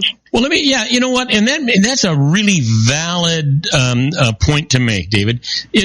At some point, I thought, from a legal standpoint, judges could only hear you on the merit of what you present. And if it was presented as a non-tax, how did Chief Justice Roberts decide to apply it as a tax? Well, I think what they did is presented it to the public as a non-tax when in fact it was a tax. Yeah. I just think they misrepresented what it was. Yeah. And, my point is but shouldn't the justices have said, if you're presenting this to us as though it is a non-tax, then we're going to find it unconstitutional? Does the justice have the requirement to say you're actually presenting it wrong? This is the way it is, and this is and that's why I'm finding it this way. No, I think they're stuck with what's actually in the legislation that was passed, and I just don't like that. That kind of principle. Yeah. It's kind of like if you had an apple and an orange, you put the apple behind a box and run and tell everybody on the outside it's an orange, when in fact it's an apple back there. You ought to be held to that apple behind the box being what it is. You say it's something else, well, you said it was an orange, or you said it was an apple. I get my fruits mixed up here. Whatever you said it was, we don't care if you're hiding what the true intent is. You're going to be held to what you said it was. Yeah. Yeah. And that's what I'm thinking that they should have done. It just, and now all of a sudden, I mean, we've got to be concerned about, who is going to be, president, because they're going to probably, nominate the next 3 Supreme Court judges. And it just seems to me like, it really should not make any difference. If they're making decisions based on the Constitution, on the legality of the Constitution, then they all should have the same set of mind, and it shouldn't make any difference whether they're a Republican or a Democrat, an independent, a purple people eater. They should be making that decision based on their knowledge of the law and not their political persuasion. And I agree 100% there. I mean, my personal feeling is that we've gone from a society that had a constitution that said this is our rules, and we're going to follow these rules, into a situation where now the effort is, well, we know these are the rules, so how can we bend these rules just enough to get by whatever we want to pass through? Yeah. And I don't like that. Yeah, I don't either. So, David, hold on to that thought. We'll talk some more about this when we come back from this break. We'll be right back with David Garrett on the law in just about 3 minutes. Don't go away. Isn't it time to shine the spotlight on your expertise? The Interview, starring you. Here's your chance to capture 5 minutes of fame with The Interview. This isn't just any interview. This is your opportunity to showcase your expertise and position yourself as a trusted expert in a one-on-one video interview hosted by Robert Cardoza, host of the nationally syndicated show Robert Cardoza Live and powered by AHA Studios. What is it? A professionally recorded video for your use. Robert Cardoza interviews you on the set where he records his show. Professional interview showcases your expertise and value, shot in a state-of-the-art studio. And what's in it for you? Gain credibility as an expert, earn the trust of your target market, educate in a way that intrigues your audience, gain a powerful marketing tool that offers dozens of uses, website, video sharing sites, social media, email, DVDs, direct mail, lobby video, resumes, profile building, all that kind of stuff. Association with the nationally syndicated celebrity. That's right. And let's talk about AHA Studios. AHA is a strategic marketing firm that leverages the powerful and visual persuasion to help your business create powerful messages that connect with your target market. AHA ventures way beyond strategy, delivering the marketing collateral you need to start driving a new business through your doors. AHA has a full-service, in-house, state-of-the-art production studio to bring your messages to life using video. Discover how to make The Interview work for you. Call 949-831-2222. That's 949-831-2222. AHA Image Studios Incorporated. Dr. Stephen Tidwell, Dental Family Dentistry in a caring, personalized environment. Here at Dr. Tidwell's office, we are dedicated to helping you keep your teeth healthy. We are a state-of-the-art dental practice that still believes in traditional values, such as excellent customer service and individual attention. We have a special welcoming offer for you for just $39, a complete exam, personal consultation, professional cleaning, and all necessary x-rays. That's a $266 value for $39. Dr. Tidwell has 2 convenient locations and experienced staff to provide you with professional care and personal attention that you deserve. Call today. Don't delay. A great smile another day. Call 909-944-7308. That's 909-944-7308 for Rancho Cucamonga or San Bernardino. Joel Saltzman is Dr. Wireless. He has turned his considerable expertise into consumer credit risk and wireless security into a highly specialized independent web-based consulting enterprise targeting consumer credit risk analysis and wireless transactional security and monitoring. He works as a wireless analyst, veteran independent agent, and consumer liaison for most wireless telecom carriers and equipment manufacturers. For more than 20 years, corporate and private clients and media audiences have counted on his unvarnished advice while weighing the technology, performance, and cost differences between Sprint, Nextel, AT&T, Verizon, and T-Mobile. Joel specializes in setting up mobile wireless hotspots to be used for disaster preparedness, business continuity, and mobile wireless merchant processing solutions. Call Dr. Wireless at 310-400-4900 or go to his webpage at drwireless.com. Again, call 310-400-4900 or his webpage at drwireless.com. You'll be glad you did. And now, back to our show.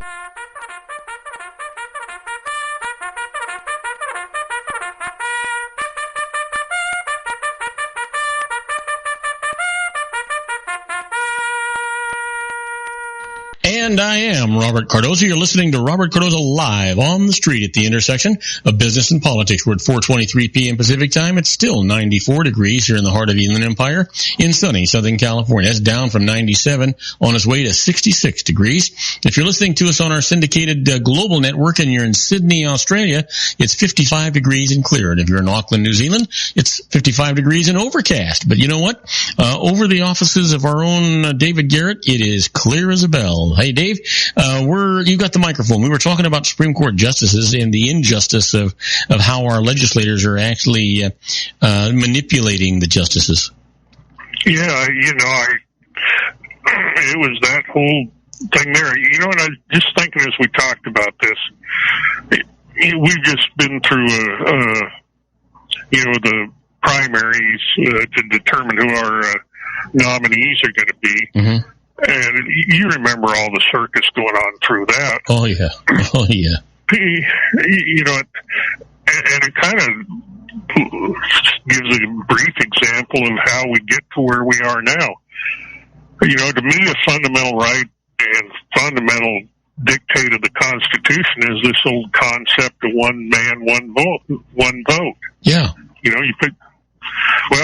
As we're going through the primary process, it didn't matter which side you were on, because both of them did it. Yeah. Republican, Democrat, all of a sudden find out we're going to vote, but instead of voting for who we want the candidate to be, actually what we're doing is making a vote, and then we're going to send delegates out. And then we find out, we got these things called superdelegates that I think can do whatever they want to do. Or we also find out in certain situations the delegates aren't even forced to follow the dictates of the people they're representing, and they can just go down and vote any way they want to. Yeah. I don't know how we start off with such a fundamentally flawed system and then expect it to change after these people get elected. Well, you know what? Just as bad as that, because nothing more horrible than that. Because I can remember when this used to be a government of, for, and by the people. I don't know whatever happened to that. And I can remember when we used to elect the president. I think now the media actually elects the president, not the people. And every platform from all the parties have their own rules to decide who's going to be presented to us as acceptable. The truth is that 70% of the people in this country find both candidates that are running for president unacceptable, and they're going to force us to vote for one of them. Yeah. I mean, this is just. I'm not looking forward to November because you don't really know what the heck to do. Yeah, I'm caught between a rock and a hard place, and the thing is that neither one of these people deserve to be in the White House. Yeah. And that's been kind of my opinion. We need to start over. Different candidates out there. Yeah, this is just. I wish that there was some kind of a system for that. I wish something would happen, but unfortunately, no matter what happens, I think we're going to be disappointed. Yeah. And getting back to the constitutional argument. I am all for, if you got a law that currently is unconstitutional and society as a whole thinks this idea, whatever the law is a good idea, well, as opposed to bending what we got and trying to make it fit, why don't we just put a requirement out there? We're going to uphold the Constitution. If we need to change the Constitution, we'll do an amendment to the Constitution, then the law can go through. Yeah. Then us ordinary people will know exactly what we're getting ourselves into and have to agree to it. That seems to be the way it ought to work. But yeah, I mean, it seems like, it just seems like it should be so simple. Why did they make it so difficult?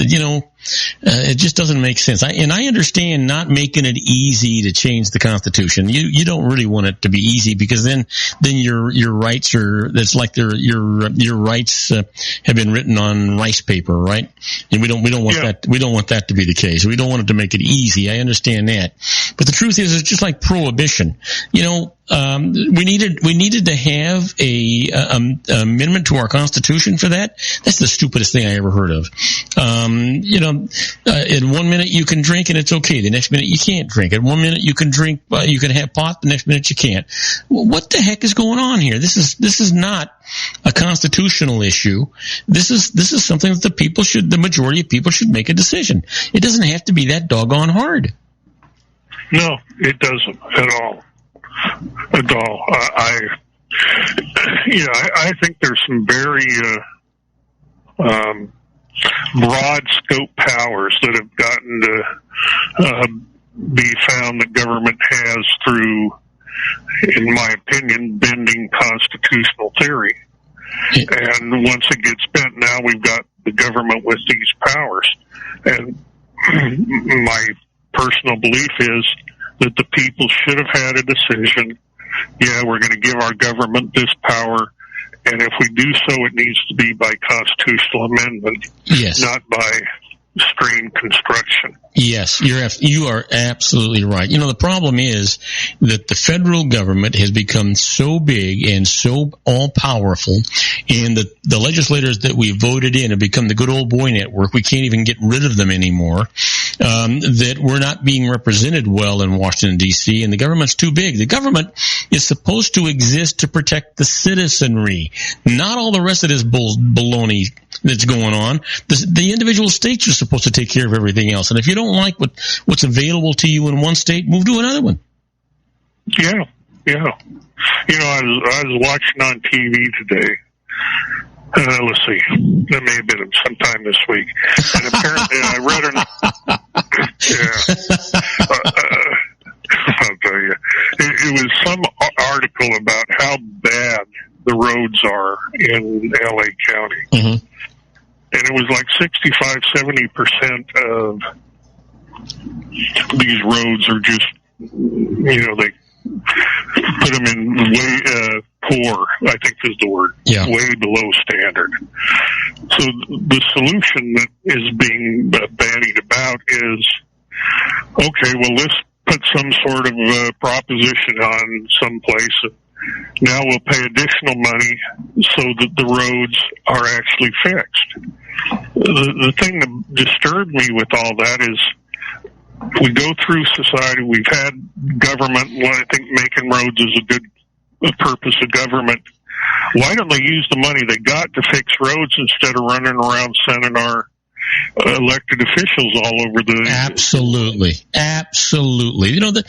The gas tax in all the states, not only the federal tax, but the state tax for the gases, it's gigantic.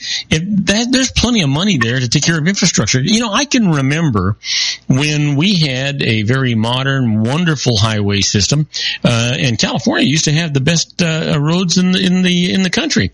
Now, nowhere are there any good roads.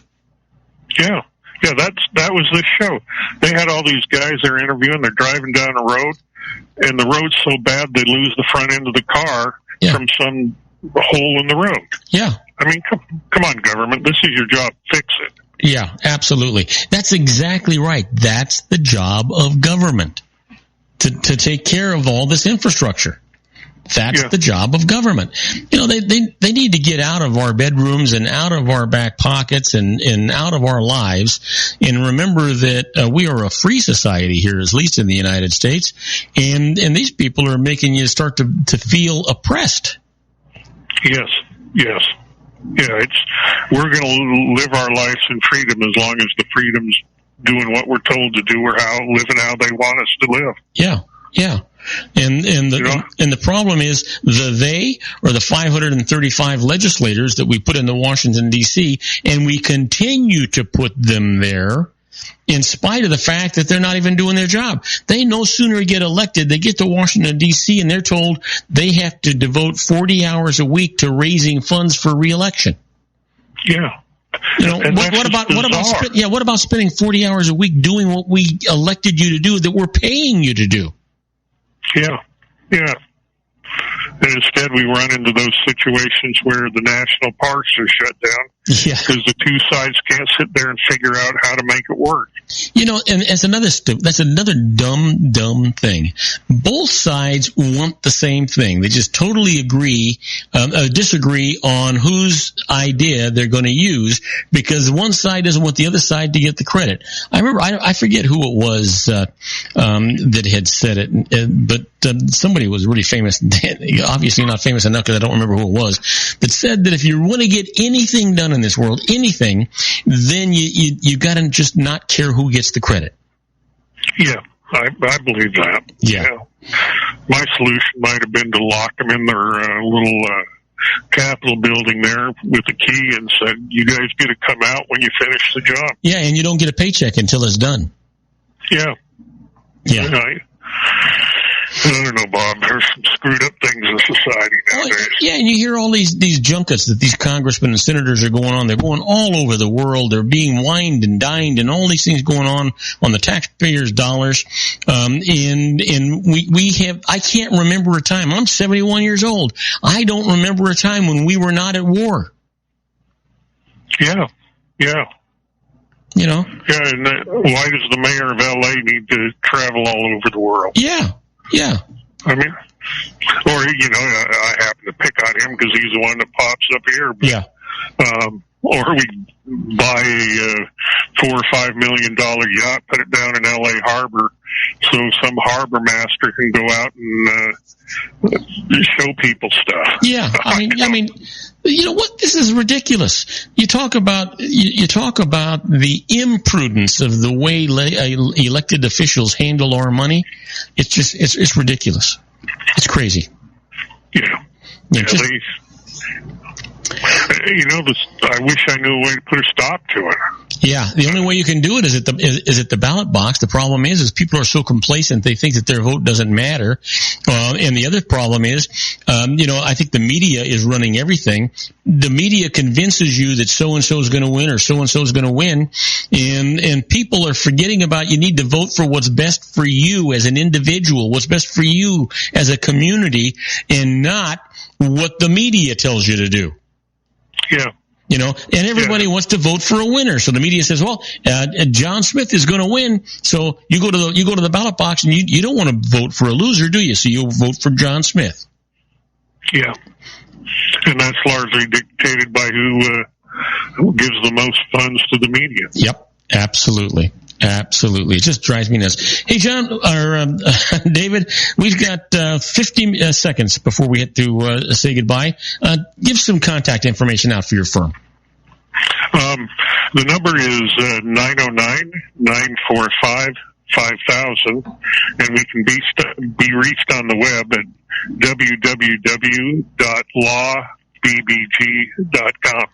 And the other thing is that you need to, the minute you hang up, you need to get on a robocall calling everybody down at the pier to find out what boat is going to be available for you. You can't have people treat you this way. You've got to be able to get on a boat. Oh, I know. I'm ready to go here. All right, my friend. You sound great. Have a great weekend. Stay safe and stay happy and keep everybody around you glad that they are. Will you? I'll do it. Have a great weekend, Bob. All right. Thank you. We'll talk to you next week. The rest of you folks, stick around. Don't go away. When we come back from this commercial break, we're going to talk about the birthdays for the day, the secret daily teaching for your life, the Harvard business tip of the day, and interesting but useless facts. And then after that, we're going to do the tribute to the late, great Paul Harvey and the rest of the story. And the story today is we're going to make you a star. I'll tell you all about it right after these brief messages. Don't go away. If you want to increase your client base and sales, then consider this, the Relationship Building Network at RBN. Given the current economic conditions and challenges, we all need to work smarter, make smarter decisions, invest our hard-earned dollars where it'll yield the best return for our investment. Many business professionals claim that the most effective networking group in Orange County is RBN. No other networking group or organization can offer what RBN offers. Make every year your best year. Join RBN and start reaping the benefits today. Nearly 3,000 businesses have joined RBN and experienced those benefits. Why join RBN? It's one group. It's one membership. It's no renewals. It's all through Orange County. RBN is a freestyle networking group. No mandatory attendance, no restrictions, no rules, and no penalties. Call them at 949-830-5776 or go to their website at rbninfo.com. That's 949-830-5776. If you've ever dreamed of having your own business to make your life secure, you know Water's Edge Wineries might be just the ticket. In 2004, their founder, Ken Leinberger, created the first winery franchise in California. It was a new concept with all of the functionality of a traditional winery, but without the vineyards. They purchase high-quality grape must from one of the largest winemaking companies in the world.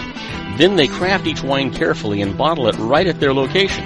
The winery was built to satisfy consumer demand for wine by the bottle and by the glass, but still kept the element of allowing customers to bottle their own custom vintage. Now, they're opening urban wineries across the United States under the brand Water's Edge Wineries. If you've ever dreamed of owning your own winery, it may be in reach right now through Water's Edge Wineries. Just give them a call at 909-468-9463, extension 700. That's Water's Edge Wineries, 909-468-9463. Have you ever found yourself caught between a rock and a hard place? The law offices of Blomberg, Benson, and Garrett might be just the answer for you. The attorneys of Blomberg, Benson, and Garrett have been serving the Inland Empire since 1989. They're dedicated to the aggressive litigation of civil, criminal, and real estate matters. Over the years, they have recovered tens of millions of dollars for their clients. The firm's practice specializes in litigation of personal injury, accident, slip and fall, real estate, and criminal law cases. The firm provides clients with the care, accuracy, and dedication of experienced attorneys. Blomberg, Benson, and Garrett is located at 10300 4th Street, Suite 150 in Rancho Cucamonga, California. They've been providing the Inland Empire residents with outstanding legal services for over 25 years. They look forward to providing you with aggressive legal representation. Call them at 909-945-5000, where you can talk to a person, not a machine. That's 909-945-5000, the law offices of Blomberg, Benson, and Garrett.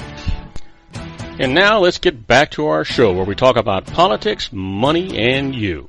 And I am Robert Cardoza. You're listening to Robert Cardoza live on the street at the intersection of business and politics, where at 4:40 p.m. Pacific time, it's still 94 degrees here in the heart of the Inland Empire in sunny Southern California. Well, it's down from 97, which is pretty decent compared to what it was the rest of the week, and it's gone its way to 65 degrees, which is going to be really nice.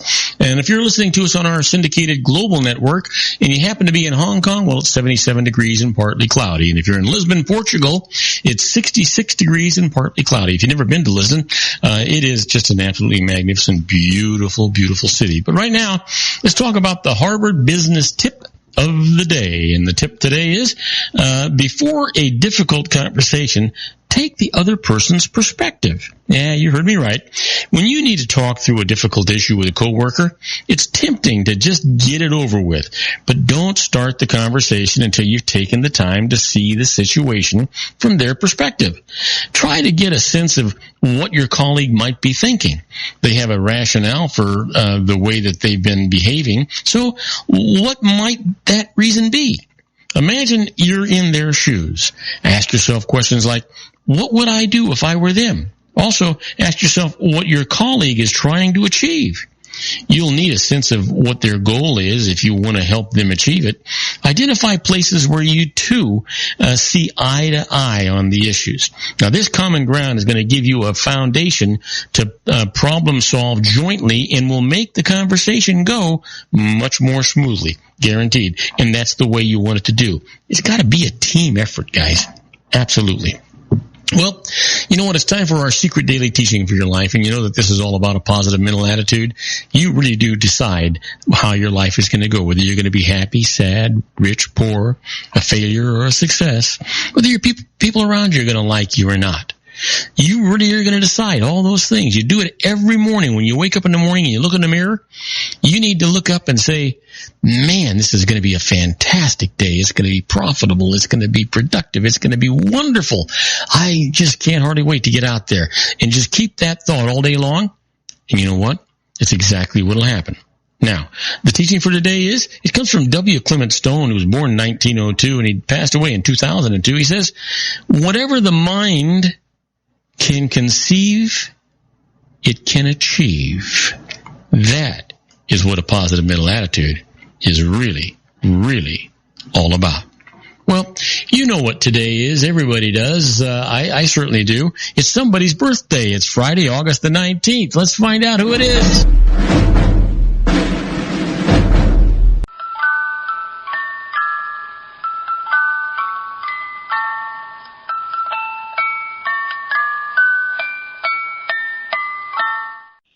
To apologize. We got the wrong sound effect that was going out there for you, but we got that all taken care of and fixed. Thank goodness for that. So that's a good thing.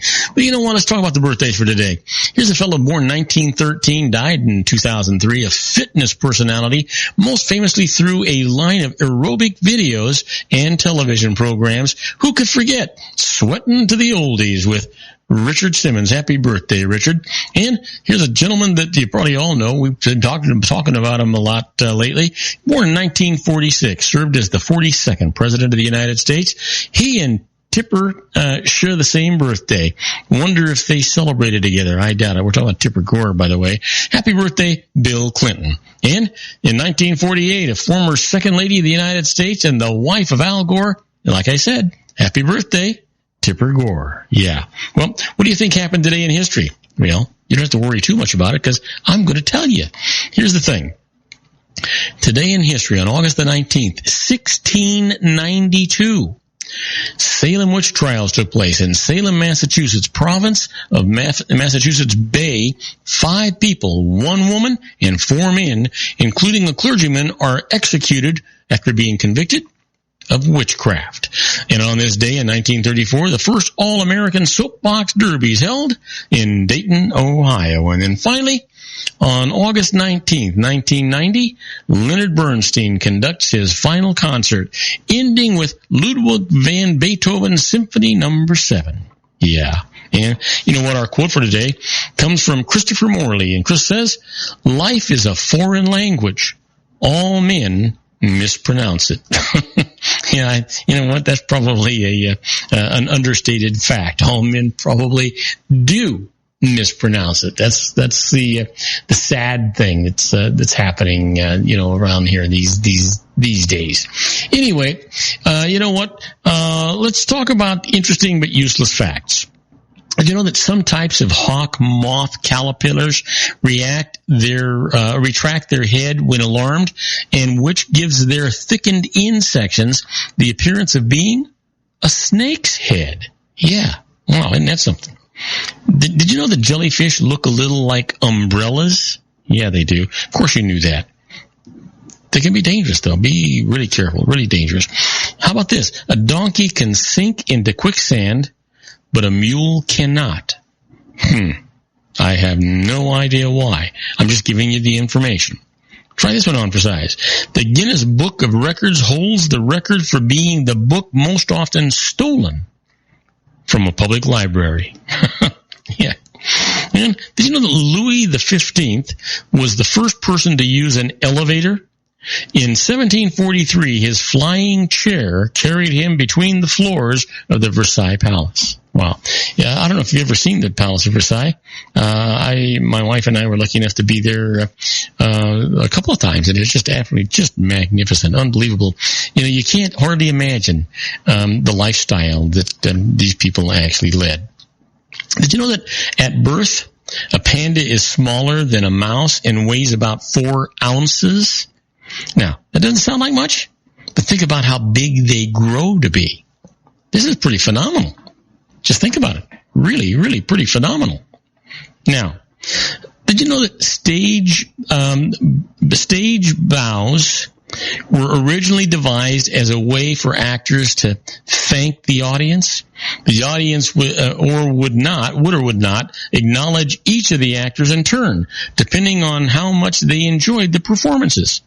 And it was the actors thanking the audience for that, as opposed to the other way around. Did you know know that in the 1980s, an IBM computer wasn't considered 100% compatible unless it could run Microsoft flight simulators? We're talking about the program. Yeah, absolutely. Try this one on for size. Opera stars Nellie Melba and Louisa Tetrazzini are famous for more than just singing. They are also known for food that has been named after them. Nellie Melba? Well, Peach Melba and Melba toast. And Louisa Tetrazzini? Yeah, you got it. Chicken Tetrazzini.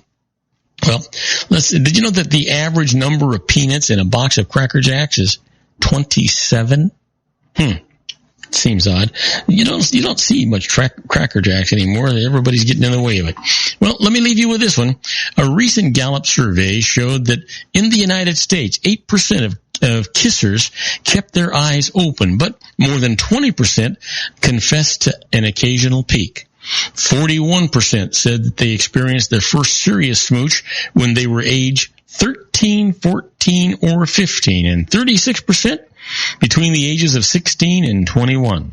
The most memorable kiss in a motion picture was in Gone with the Wind, according to 25% of those polled.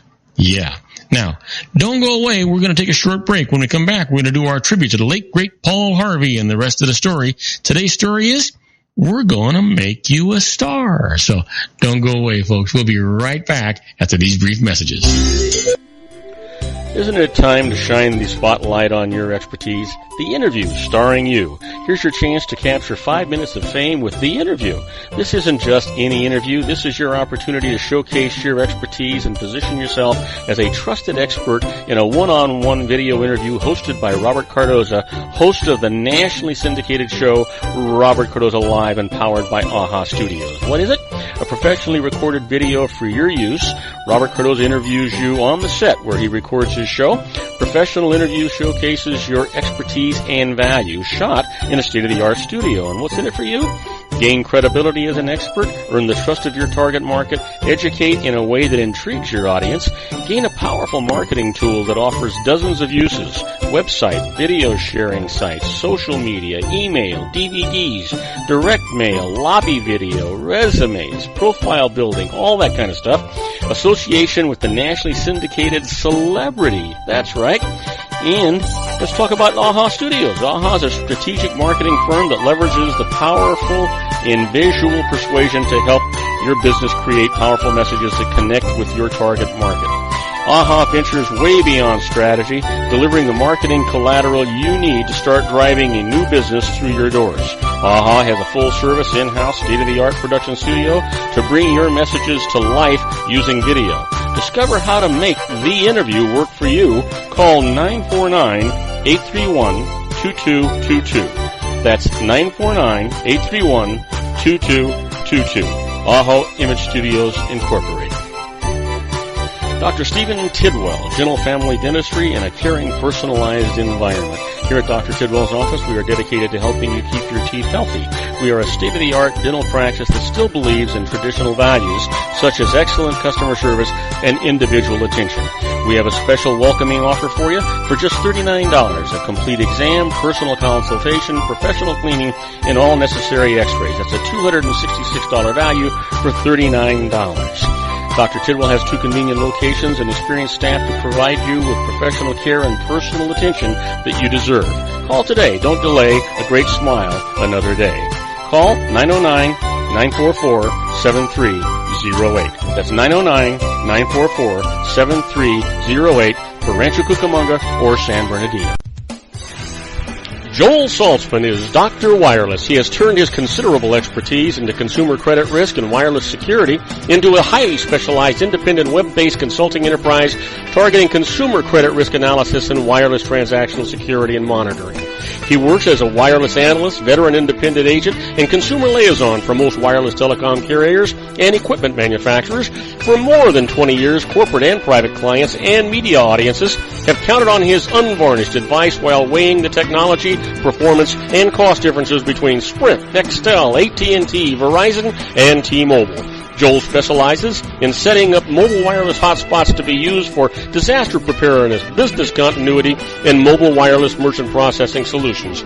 Call Dr. Wireless at 310-400-4900 or go to his webpage at drwireless.com. Again, call 310-400-4900 or his webpage at drwireless.com. You'll be glad you did. And now, back to our show.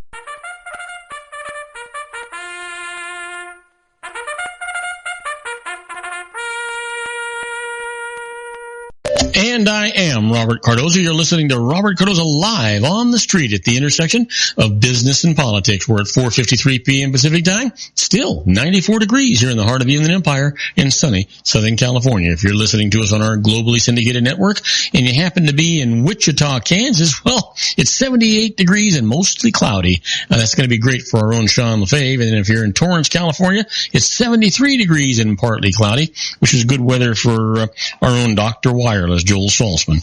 But right now, I want to tell you about the rest of the story. So let's get to it.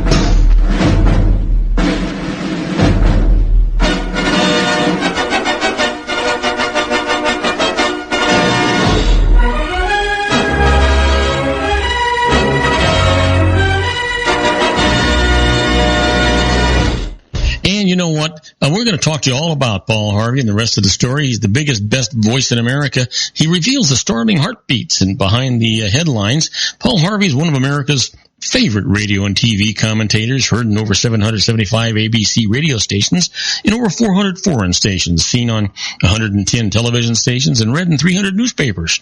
Recipient of numerous awards and honors, including 9 honorary degrees.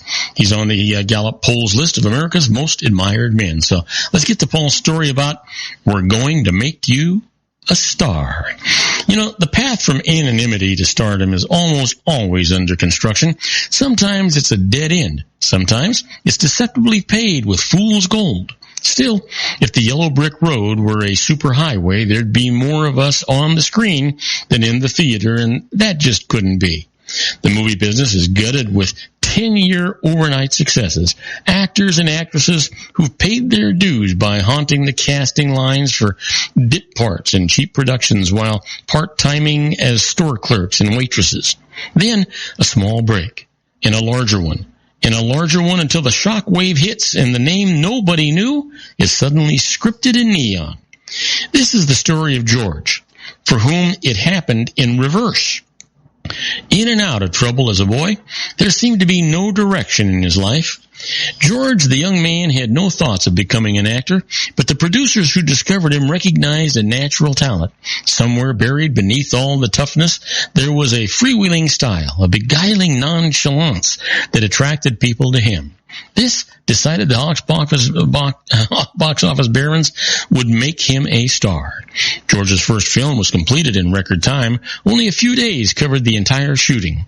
Everyone on the set was convinced, and the elated producers saw the character that they had counted on come to life. It was a dream for a newcomer. Remember, George had never acted before, but his supporters had faith. So much, in fact, that he received $25,000 for his first job in the industry. When young George got the check, what do you think he did? No, he didn't lose it all to slow horses and fast women, but neither did he put it in the bank. You see, those 5 figures on that little slip of paper symbolized his first success as an actor. Proudly, repeatedly, he displayed the check to all of his friends and anyone else who might be impressed along the way. Carried it with him wherever he went. Months passed. For George and his check, the honeymoon had come to an end. By the time he finally got it to the bank, much had happened. The motion picture, already released, had failed. The producers were bankrupt. The check bounced. All George had to show for his hour of glory was an ego as deflated as his pockets. If the failure of his screen career was easier to take than you'd think, it was because he'd had his heart set on another from the very beginning. The silent film producers who spotted George had him pegged as a star, and they were right. But it would take many years, many failures, and another professional to prove it. George would act again in a successful film. but only after he'd made a fabulous name for himself elsewhere. In that circuitous route to stardom, he could bring to the screen his own character and all the characteristics his fans had come to love. George never shook the toughness of youth, and that rugged, blunt-faced determination is summed up in a nickname the world knows well. If companion meteors have since flared out and burned to cosmic dust, this star still shines and always will. George Herman Ruth. Babe. And now you know the rest of the story. Babe Ruth. Can you imagine? Jeez. An actor? Can you imagine that? Oh, my gosh. Well, you know what? I'm going to encourage you to go out and get my app. Just go to your local app store, online, whether it be Windows or Android or whatever it might be, or iPhone. And just search Robert Cardoza Live. The app's absolutely free, and download it, and you'll be able to listen to our show anytime at your own convenience. If we're broadcasting live, you can hear it live. If not, you can hear it at your own convenience. There's a little icon that tells you what that day's show is all about. You can then listen to it anywhere, worldwide, anytime, whatever you want to do. Tell all your friends about that too. I'd appreciate it. They'd appreciate it. And you know what? You're going to wind up appreciating it as well. That's our show for today. Beginning today, treat everyone you meet as if they were going to be dead by midnight. Extend them all the care, kindness, and understanding that you can muster. Your life will never be the same again. So many of our dreams at first seem impossible, then they seem improbable, and then when we summon the will, they soon become inevitable. You know, the real secret of happiness is to make others believe that they're the cause of it. Robert Cardoza Live is brought to you by blogtalkradio.com every Monday through Friday from 4 p.m. to 6 p.m. Pacific Time. Now, go out and make it a great day. Your host has been Robert Cardoza, the technical advisor, Matchstick Digital, and your executive producer, also Robert Cardoza.